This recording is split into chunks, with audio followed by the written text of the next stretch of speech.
Chief justice Qazi Faez ईसा ने high court जजेस के खत का खुद नोटिस ले लिया। मामले पर 7 रुकनी लार्जर बेंच तश्कील। बेंच बुध को 11:30 बजे समाप्त करेगा। चीफ जस्टिस काजी फाइज ईसा 7 रुकनी बेंच की सरबराही करेंगे। बेंच में justice Mansoor Shah, Yahya Afridi, Jamal Khan Mandokhail, justice Athar Minallah, justice Musarrat Hilali, justice Naeem Akhtar शामिल।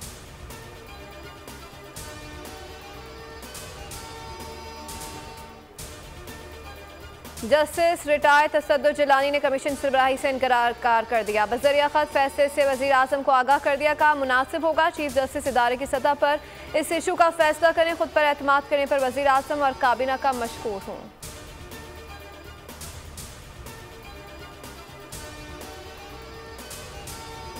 इस्लामाबाद हाई कोर्ट से बानी पीटीआई और बुशरा बीबी को बड़ा रिलीफ मिल गया। तोशा खाना केस से बानी पीटीआई और बुशरा बीबी की सजा मुअत्तल कर दी गई। चीफ जस्टिस ने नमाज दिए। सजा खिलाफ अपील ईद के बाद मुकर्रर करेंगे।